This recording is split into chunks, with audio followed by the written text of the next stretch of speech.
வணக்கம், welcome back to the PC channel. நம்மளோட சேனல்ல ஒரு அவரைக்காய் வச்சு குழம்பு தான் பார்க்க போறோம். இது ரொம்பவே டிஃப்ரெண்டா இருக்கும், ரொம்ப டேஸ்டியாவும் இருக்கும். கண்டிப்பா ட்ரை பண்ணி பாருங்க. இதுக்காக நான் இன்னைக்கு ஒரு குக்கர்ல 2 டேபிள் ஸ்பூன் போல எண்ணெய் சேர்த்திருக்கேன். அதுல ஒரு 3-4 டேபிள் ஸ்பூன் அளவுக்கு உளுந்து சேர்த்திருக்கேன். ஒரு 6 காஞ்ச மிளகாய் சேர்த்திருக்கேன். கொஞ்சமா மிளகு சேர்த்திருக்கேன். ஒரு 1/2 டேபிள் ஸ்பூன் போல மிளகு சேர்த்திருக்கேன். கொஞ்சமா ஜீரகம் சேர்த்திருக்கேன். இதெல்லாம் நல்லா கோல்டன் ப்ரௌன் ஆகுற வரைக்கும் ஃப்ரை பண்ணிட்டு மிக்சியில மாத்தி இது கூட கொஞ்சம் தேங்காய் சேர்த்து அரைச்சி எடுத்துட்டு வந்துடலாம். இப்போ அந்த குக்கர்லயே கொஞ்சமா வெங்காயம், கொஞ்சம் தக்காளி, அதாவது 2 வெங்காயம் 2 தக்காளி, குட்டி குட்டியா கட் பண்ண அவரைக்காய், இது எல்லாத்தையும் சேர்த்துட்டு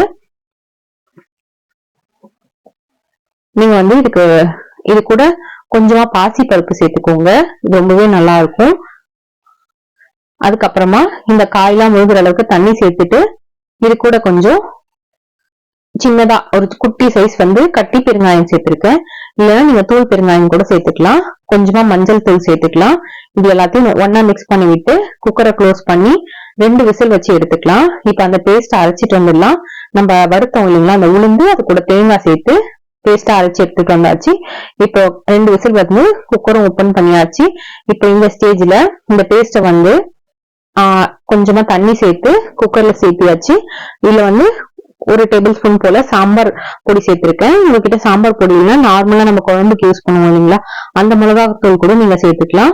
அதுக்கப்புறமா இந்த குழம்புக்கு தேவையான அளவுக்கு உப்பு சேர்த்துட்டு இது எல்லாத்தையும் கலந்து விட்டு ஒரு கொதி வந்ததுன்னா ஆஃப் பண்ணிட்டீங்கன்னா ரொம்பவே டேஸ்டியான அவரைக்காய் குழம்பு ரெடி ஆயிடும்.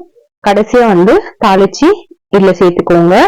நீங்க காரம் உங்களுக்கு நீங்க அரைச்சதுல கம்மியா போட்டீங்கன்னா அதுவும் போட்டோம், சாம்பார் பொடியும் போட்டோம்.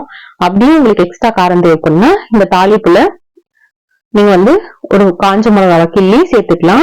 எண்ணெய் ஊத்தி கடுகு, ஜீரகம், கருவேப்பிலை மட்டும் தாளிச்சு கொட்டினீங்கன்னா சூப்பரா ரெடி ஆயிடும். காரம் தேவைப்பட்டதுன்னா காஞ்ச மிளகாவும் கூட சேர்த்துக்கோங்க. கண்டிப்பா ட்ரை பண்ணி பாருங்க. Thank you for